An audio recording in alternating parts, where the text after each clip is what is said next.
voice il y a le collègue que je respecte mais na diminué mon niveau de respect parce que na comprendre que ba fait na biso ba koti na ba idée o ya ba parti pris parce que quand tu insultes Kofi Olomide en citant combo ya Fally Ipupa na ndenge ya bien été mo oyo cité et là c'est que ozalaka mutu ya Fally mais quand tu es mutu ya Fally il faut que ozala ba maîtrise ya ko sala ba voice mususu parce que tu ne sais pas à qui ozotindela ba voice parce que lelo tokoloba ki aza songi pour ba voice na etamboli dans le mauvais sens dire déjà que Kofi Olomide à la musi mwana batu na butu pour salisse vidéo ya mbandamo o ya yebi alati sengle mabel ezali banda en tout cas c'est premièrement très impoli. Dire à Kofi Olomide bon c'est très impoli. Il faut avoir du respect parce que en termes d'âge, Kofi Olomide c'est ton grand frère. Et puis en termes d'expérience, en termes de stabilité à vie, Kofi Olomide te dépasse banda le lotam souti mokile kufa. Mais quand tu viens à la télé insulter Kofi Olomide parce que ça c'est une insulte. Dire que Kofi Olomide à la musi mona bata moi si pour reçoit la vidéo et puis moi si on a sali vidéo ma belle les ali banda la ti soutien en tout cas c'est une insulte. Ça peut arriver aussi tamsuba tsela et plainte moko boy akende ko comparaître Alexa ndenge Kofi Olomide à la musaki mona batu pour ebisa ege sala vidéo et puis venir dire que nga na yebi mibali o babimana honorable Cindy Leker plus de 4 artistes congolais mais ça devait quoi maintenant et comme nini ça veut dire tu viens cracher sur la personne de Kofi Olomide aux tenir compte que c'est une icône ya musique. Les gens en tout cas félicitations à Kofi Olomide et puis na moni ba est-ce qu'on compte les points sur les i na au pire ça veut dire Félix Oazé quoi na Kofi Olomide félicitations parce que les déjà conférence de presse na Fleuve Congo Hotel to kende wana moi aussi j'ai posé ma question ouais c'est vraiment très important pour moi plaisir nanga pour revenir à la question na yo Kofi Olomide na Oazé quoi ba prétendara que ba koyokana te que ba koyokana mokolo nzambe na Satan ba koyokana mais moi je pense que Kofi Olomide na Félix Oazé quoi monstre nde ba yokani bientôt nzambe na Satan pe bazo yokana bientôt je crois que bientôt nzambe na Satan pe na ba ozongana Satan pe na ba ozong selola bientôt parce que ba anjo ba te mikolo mo ezo mama be mbule ezo beta banda ko ezo dinda ça veut dire ba na maîtrise à lola te donc on est sûr que Satan nzambe bientôt ba selola mais j'ai aussi écouté pas mal de disques qui balle des matchs. En tout cas, papa chéri, félicitations. Tu as fait bien ton boulot parce que je ne m'attendais pas à ça. Mais tu as fait bien ton boulot. Mais ce qui te reste, c'est la promotion. Ça veut dire que tu oses tenir vraiment ta promotion. Donc, il faut tenir vraiment la promotion et ça va bien. Donc, c'est un peu ça. Des disques, on a en tout cas. Jusqu'à Formule 7, il y a un bon, on a vu un Koyo Kango, mais on a trop monotonie. Bon, une autre vie, non vraiment parce que une autre vie durable était. Et ça qui proposition il y a une autre vie et puis nga na accepté qu'il y a côté et puis tozonga une vie normale né tozalaki. Donc c'était une proposition et que nga ina accepté quitter et puis tozonga qui vie normale. Parce qu'on a l'anda qui ba analyse quand il y a même des photos qui ont circulé tout le monde des longues jambes avec mannequin en train de se donner des smacks en amoureux. Est-ce que ce sont des photos vraies ou bien ça il encore bloqué monter? Non, c'est des photos vraies. C'est des vraies photos. Ça s'est passé actualité moi par rapport à en rapport de mon mariage parce que tant on est ma Karine mon continent grâce mon mariage fiançailles et puis vient dans zoro ma bien que je sali ndabenganga de longues jambes. Est-ce que tu peux créer et là en rapport na mariage wana nde basola na maniqué et puis maniqué azwa idée wana ya baise et puis salama et pesa marambo et pesa et puis voilà.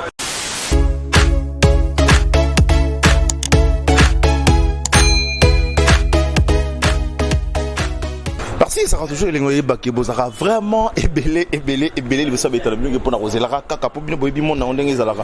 Tu fais yara mingi, ma solo na actualité kaka d'engue zalara sur le plan culturel, pourquoi pas politique aussi, social, économique, nios environnemental, nios sur le belara parce que biso awa to ya pena mingi pour la recevoir d'engue zalara. Merci à madame Chandra Kapita. Oui, la patronne a vraiment appelé so bambote balobi, bébé la biso Jadeit Kapitana.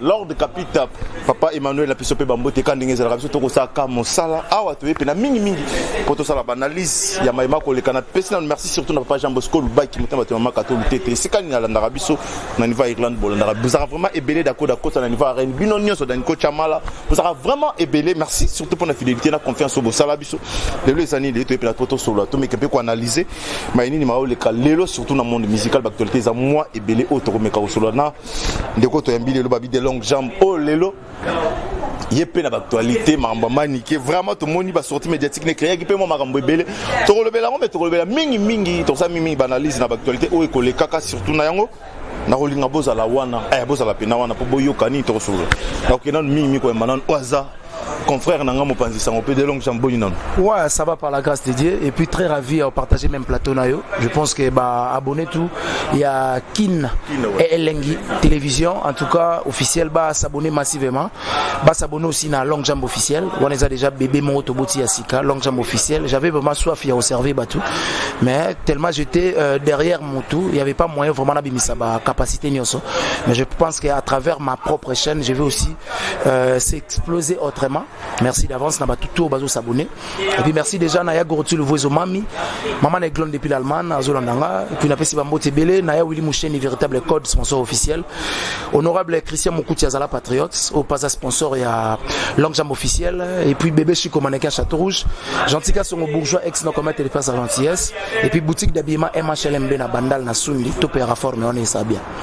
Tout est réforme on est ça bien. De longue jambe peut-être tout vite tu m'as peu analyser bon moi makambo zo leka na olinga to surtout mingi na qu'est-ce que ozalaka très bien to bozalaka penaye malgré mais je que tu as vécu avec elle tu as connu beaucoup je moi historique muke na maniqué zaki na neni bo bandande beaucoup tana na note.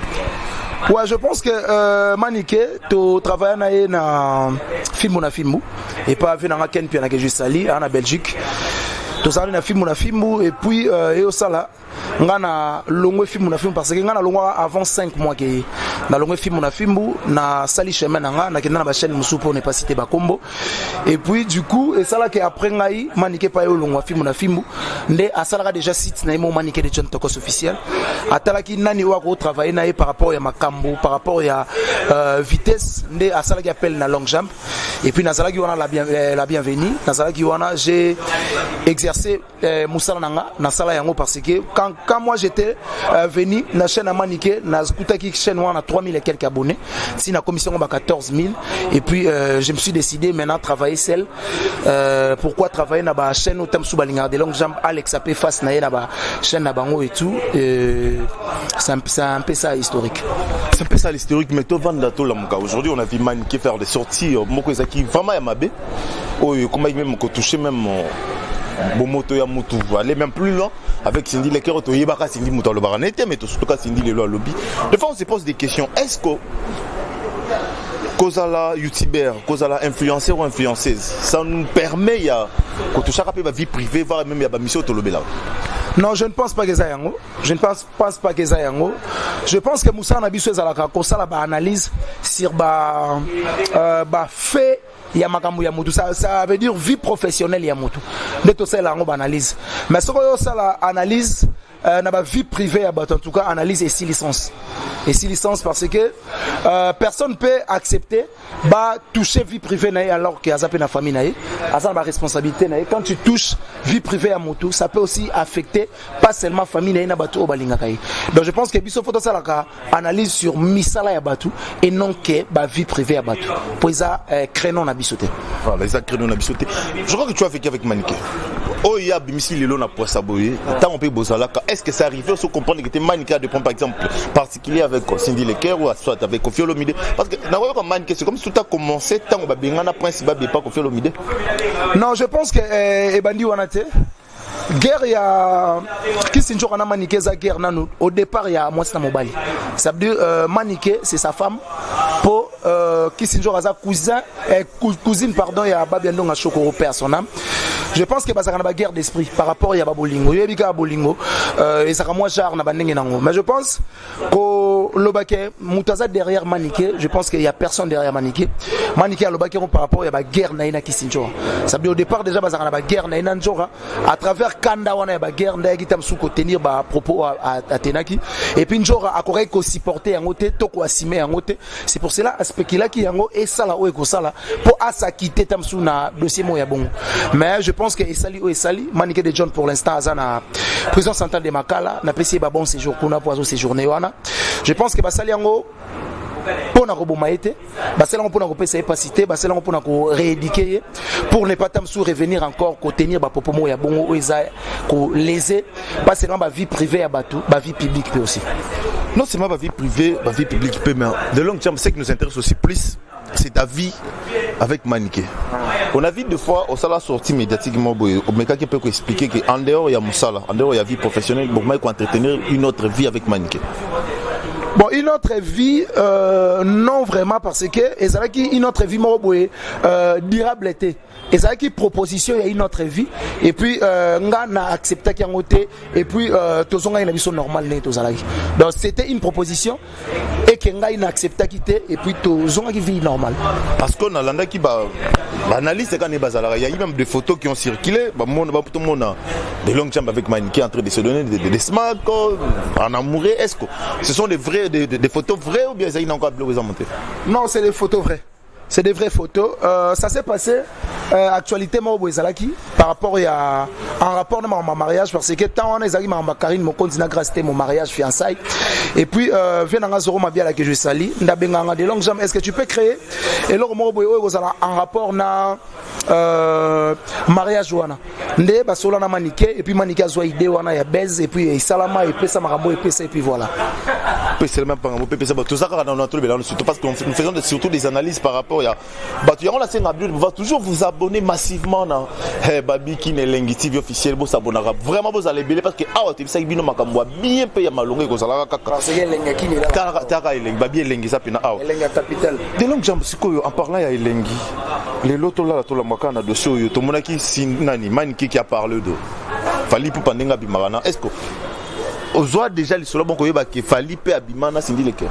Non, nazoa les solos ya bongote et puis nayebi angote. Nayebi te que artiste Mso Fali Poupa abimana sindi leke parce que quand on parle de Fali Poupa, on parle de sa femme Nana Ketchup. Fali Poupa est marié, il y a madame Nana Ketchup. Mais quand tu viens à la télé pour dire que Fali abimana tel en tout cas, ça peut aussi créer des troubles dans la famille Abatu.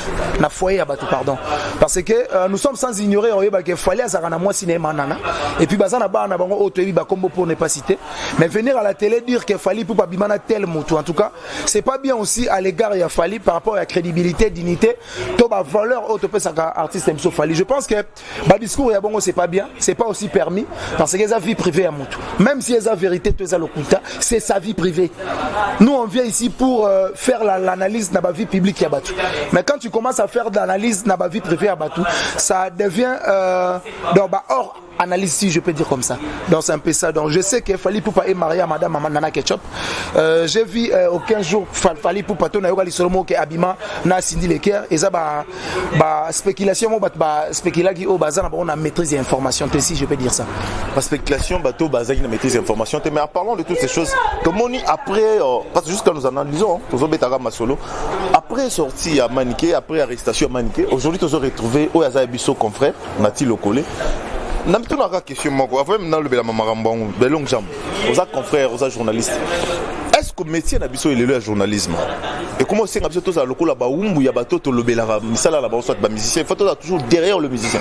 Moi je pense que c'est non parce que nous on vient ici d'abord pas seulement pour parler des artistes et puis Batouba Baby ici monde oyo il y a TV si je peux dire ça et ça internet au PKK parce que comme il n'a pas parti pris ça veut dire mutu na muta comme il a mutu o ya lobelaka ça devient sale parce que orozala na ba limite ya ko exercer musala na yo quand tu parles exemple pour bien filer et qu'on peut empêcher on va bien être mon boya déplique voilà. Si que déplique bah sur la raté na bien filer si on peut dire ça je pense que internet o to na on a ba ndenge mo ya ba parti pris ça veut dire mutu na muta comme il a artiste ya lobelaka et zosko ko empêcher mutu a sale la intelligence naie to a ça la métier librement tu vois parce que nandimite yo le belatam sous Ibrator mutuwa le belatam sous Fabregas okozalatam sous na ba limite ya koloba bien-être à Fabregas atakutu ayembi bien to abini bien olobaka mabe pour osa la faveur mo bona mutu oyo le belaka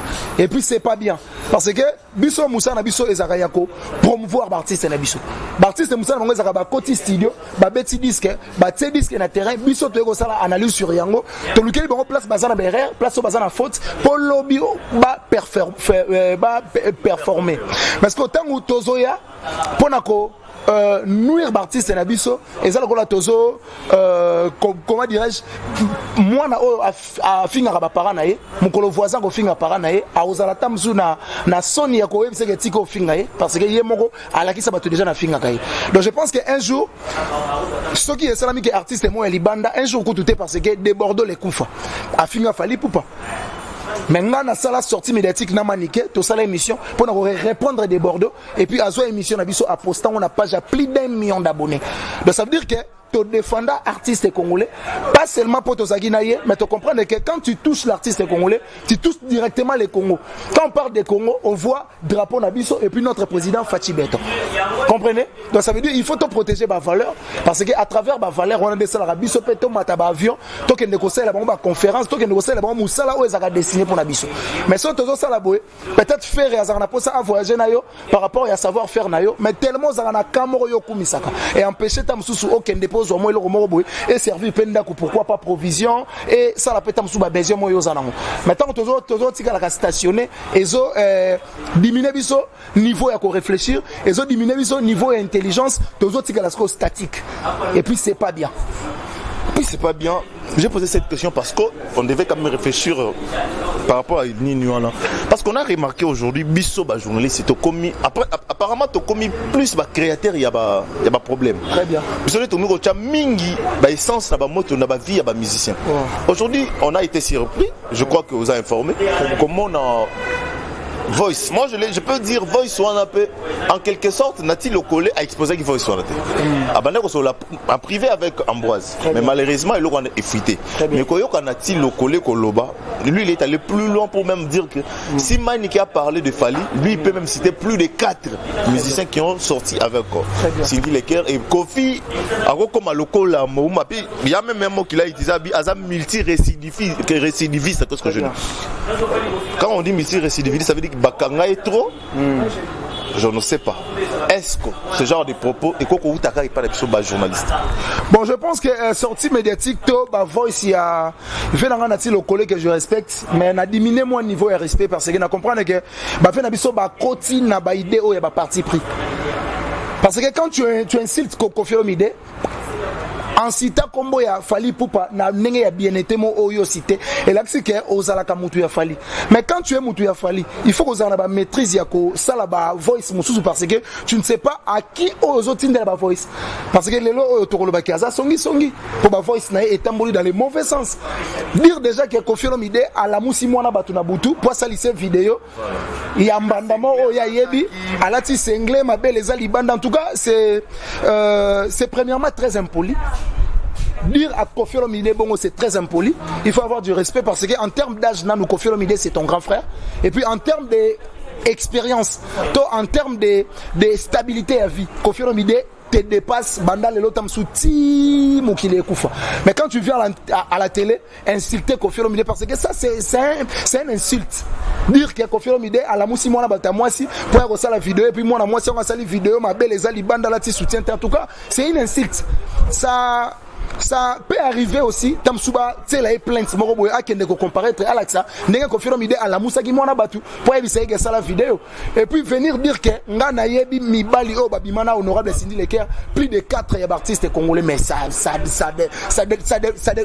devait quoi maintenant et comme nini ça veut dire tu viens cracher sur la personne de Kofi Olomide aux tenir compte que c'est une icône ya musique en Mboka na biso. Pourquoi tu ne peux pas croire yomo que Kofi Olomide c'est un ambassadeur culturel? Ça c'est une icône vivant papa. Toya kate to kaka to lobaka comment parce que Kofi Olomide c'est déjà âge na écouter lobaka on a voice on a 67 ans d'âge. Les autres tozo mona ba AVC ezo beta batu na ba âge montam soupe moindre. Ponga ba c'est na okola na ba ke AVC ezo aka batu o mouvancier. La troisième. Na habité son oko ça gérant. Ça veut dire père moko boy à travers na Mobutu a Koufi paix à son âme mbongo sili ndabeli AVC. Mais le comment maintenant moi on a verni abeli AVC. Ça veut dire ba boma na déontologie à maladie. Mais comment tu peux venir contenir ba propos à l'égard ya Kofi Olomide? Ça peut aussi créer des agréments dans la vie il y a Kofi Olomide parce que on n'a pas besoin de perdre Kofi Olomide sikoyo. Pour ça on a tout nion Kofi Olomide na âge na ye makambo azo sala artiste congolais nini ya âge wana asala ngo owe sanga kazate ça veut dire il faut te protéger pour y azo pe ça fait couleur mona baleki maintenant ozo ya koloba ke Koffi Olomide a fait réveiller moi na batu pour faire la vidéo alors que na ebi ba mibali ne 4 en tout cas na osenga na Koffi Olomide ambassadeur culturel na biso nati lokole akende na acquis des droits va comparaître un honorable Sini Leker a prouvé qu'est-ce qui prouve qu'il y a Ibali 4 et puis à la Kisabango atangana ba combo et on s'ala bien pour recadrer PK après ça pour bassesse na imbécilité et zo les moi trop. Et puis quand il dit que Aza multi-récidiviste.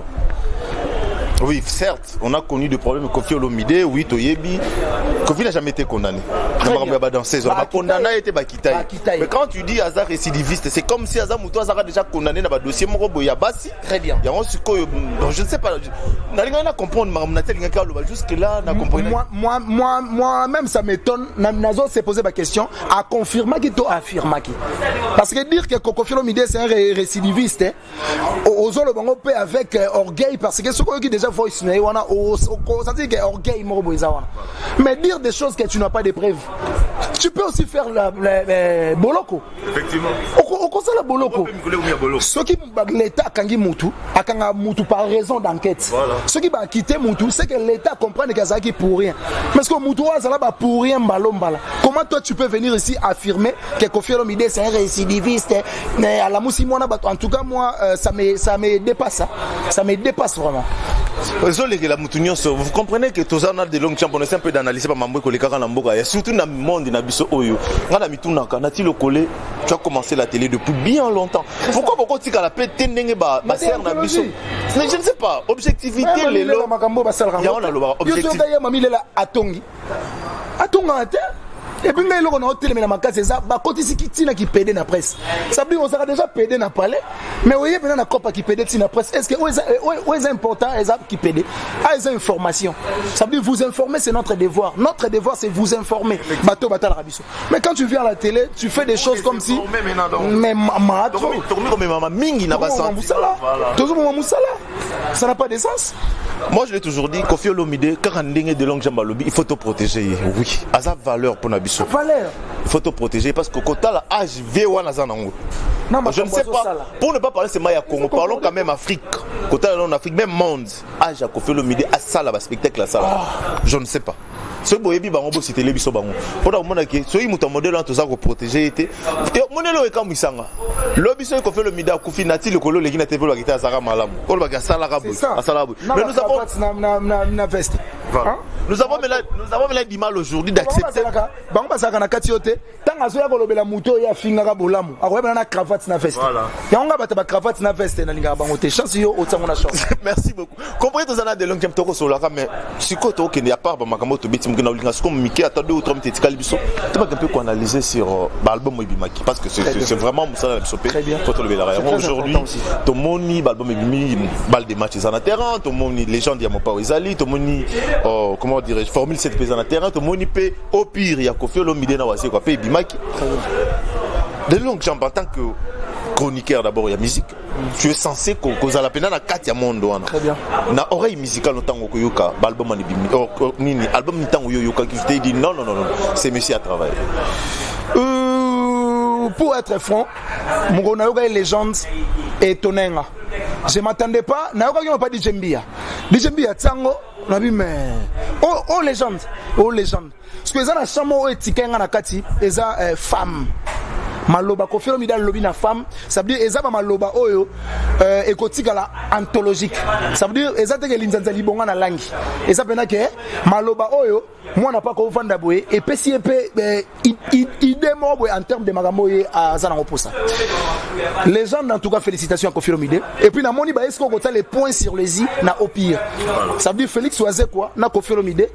Félicitations parce que les déjà conférence de presse na Fleuve Congo Hotel moi aussi j'ai posé ma question ouais c'est vraiment très important pour moi plaisir nanga pour revenir à la question na yo Koffi Olomide na waze quoi ba prétendara ke bagoyo kanate ke bagoyo kana mukolo nzambe na satana bagoyo kana mais moi je pense que Koffi Olomide na Félix waze quoi monstre nde bayokani bientôt nzambe na satape bazo kana bientôt je crois que bientôt nzambe na satape na bazongana satape na bazong selola bientôt parce que ba projet batie mikolo mo ezo mama be mbula ezo beta banda ezo dinda ça veut dire bana maîtrise à l'olate donc ça sûr que Satan nzambe bientôt va sur là mais j'ai aussi écouté pas mal de disques naoki balle de match en tout cas papa chéri félicitations tu as fait bien ton boulot parce que je m'attendais pas à ça na Satan liga kana s'attendre que tam so bimisi et qui n'a perçu mais tu as fait bien ton boulot mais ce qui te reste c'est asco promotion ça veut dire tu aux autres tenir vraiment la promotion donc il faut tenir vraiment la promotion et ça la bien donc c'est un peu ça des disques on a yoki en tout cas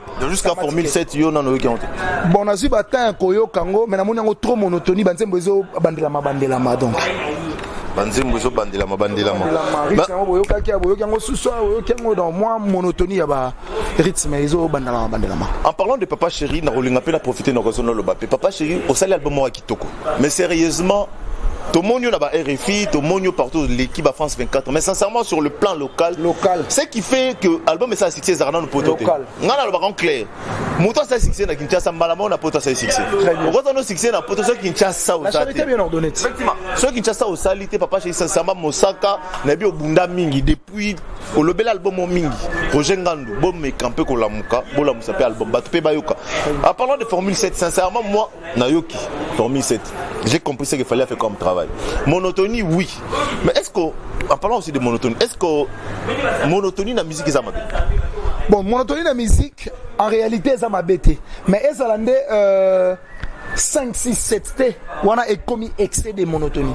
Mais monotonie, d'après nga, na définition, on le style de musique ya mutu. Ça veut dire identité ya mutu.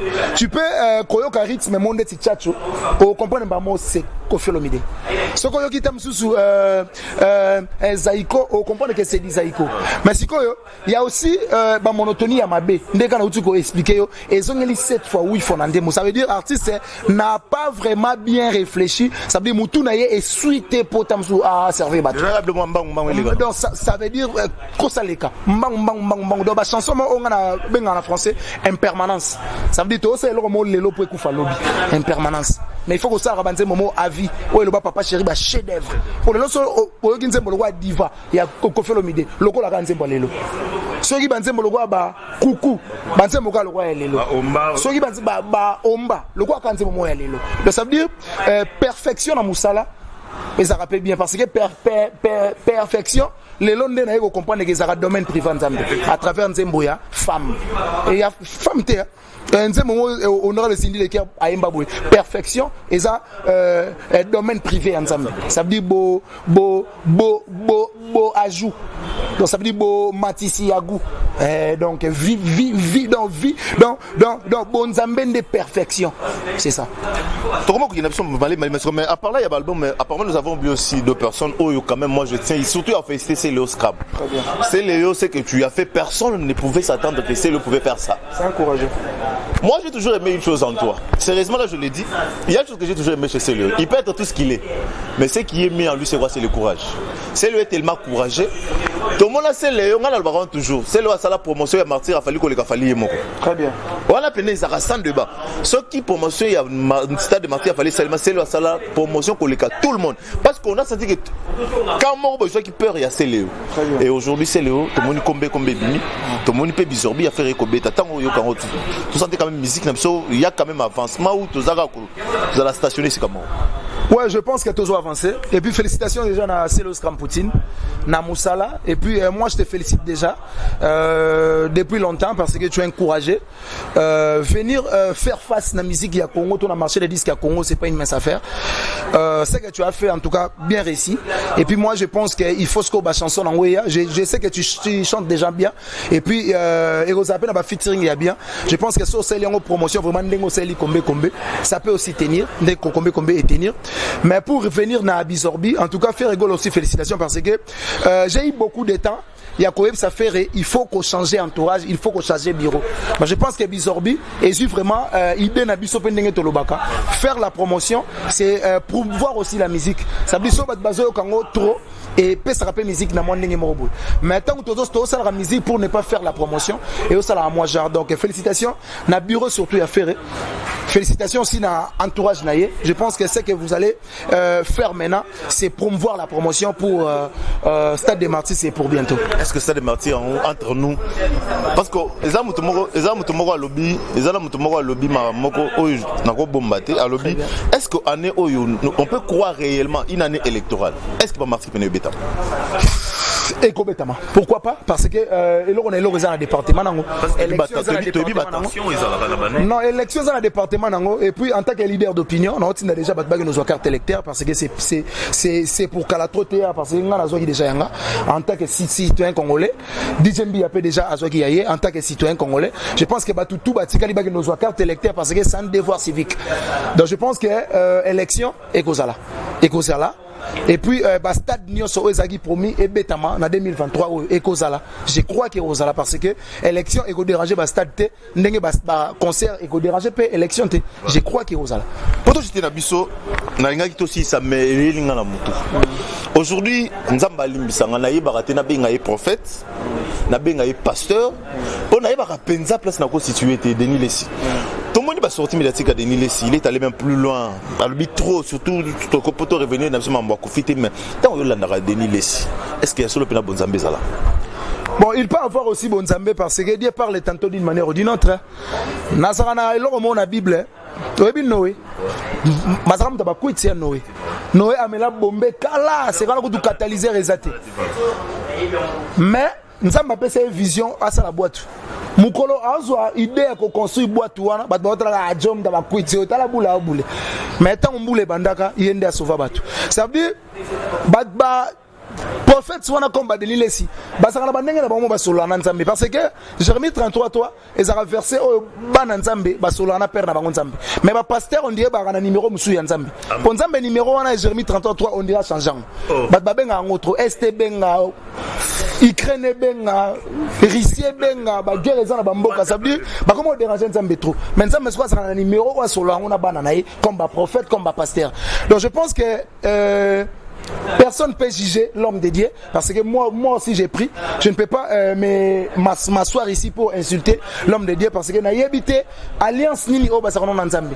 Peut-être manière o nzamba tindele ya sala musa na yango wana. Tonga na ko insulter ezalo ko na insulter nzambe par défaut. Donc je pense que ce que ça lango pour na bonzambe et Dieu merci. Mais ce que ça lango hors bonzambe, tant pis aussi les conséquences qu'on corrige mieux que les conseils. Donc on est vraiment à la fin, pratiquement à la fin. Merci beaucoup. Les gens qui vraiment essaient de repartager nos plateaux et puis qu'on analyse vraiment le mot de la fête. Peut-être qu'il y a eu des questions qu'on n'a pas pu poser que Yoko Zala. Ouais, je pense que tu es déjà professionnel. Ce qu'on a parlé, c'est ça, Oyo Prévoyaki. Je pense que prochainement, on peut faire aussi mieux, plus que ça, par rapport à Kaya Ajou, pour nous divertir bateau tout partout à travers le monde. C'était un réel plaisir. Il y a qu'on partager dans le même plateau. Je pense que c'est pas la dernière fois. On va commencer à le faire parce que Kalaming était dans un surpris. Naki n'est une télévision de longue jambe à intégrer. Pourquoi pas tout ça la moussala pour nous pesaka bienfaisance moroboya marambo to salaka. Mon numéro c'est plus 243 90 69 092 17 plus 243 90 69 092 17. C'est mon numéro privé. Bato tout bon komelanga na WhatsApp, na Instagram c'est Longue Jambe, na Facebook Longue Jambe, na TikTok Longue Jambe. Donc ba komelanga et puis ba remarque na bango ba suggestion ba conseil et au sala bien na plus 243 90 69 092 17. Merci déjà du coup à Yaouli Moucheni Boss. Récemment bien, ça a assez bien passé. Et puis merci beaucoup à Gentilga Songo Bourgeois ex non commettre espace à gentillesse. Merci aussi à Espace Impact. Oui, il y a entrée, il y a Montfleury en face à la station. Tout a passé un bon moment et ça va bien. Et puis Zara na PC Bambote et Belé na Impact et puis DJMB Andazara DJ Impact et puis merci à Marie-Hélène Linongi bon séjour na capitale boss na biso boutique de BMA MHLMB na Willery Zara Restoba na avenue Londala numéro 17 na Lemba sous région na avenue bypass numéro 1 wana Zara Miti service tobetara tour wana toza des cités et puis bébé Chico Manaka Château Rouge batuto balingara de longue jambe en tout cas moi aussi je vous aime tant. Merci. Merci beaucoup, vous avez compris. Ezaki bongo de longue chamboto yamba qui poto meka mpe ko analyser mamukanga za pasi na isa bino na kino. Ba isi bino pena kino elengi. Esika ni elengi zala kapo awa pena elengi pena ezala awa. Sika to pesa merci na madame Chandra Kapita babi la patrona. Oui, la patrona. Pesa pena ba bébé na biso Jadaït Kapita. Pesa be bambote babi bébé Lord Kapita. Zamba za malamu pour auto salarié za na nkaka na ngulu na etika na remercier d'abord papa Emmanuel na piso pe bambote. Ba oh nyoso balanda biso senga bino de pouvoir toujours vous abonner massivement, abonnez-vous massivement en s'abonnant bobo sur la clochette à notification, liker, commenter et partager sur nos émissions. Yango moto ça la force de façon que na kinelengi tous à la peine belé photo ko ba peine belé. Merci na papa Jean Bosco le baki motemba temba kato le tété bozaki faut ma belé princesse nyota na piso pe bambote babi merveille maso na piso bambote babi la reine mère. C'était la Sanja lui maman de Frané na piso pe na bambote babi na piso ka bambote. Bozaki vraiment ebelé Daniko Chamal contre maître Glody motema batuya. Nzambe mama Fatima Priscilla babi yonde motobi maman ka ndenge zala la piso bino bambote babi végéré Nzambe ya ba dossier na piso pe bambote. Les blancs mondele oya batu ya Jenny ngale sabino soki nzamba chaque mukadinda la zongité on assiste Tumbabu motema batu Glody Tumbabu le nouveau parent to rozala kaka ndenge zala awa tozali kinelengi TV. Merci beaucoup.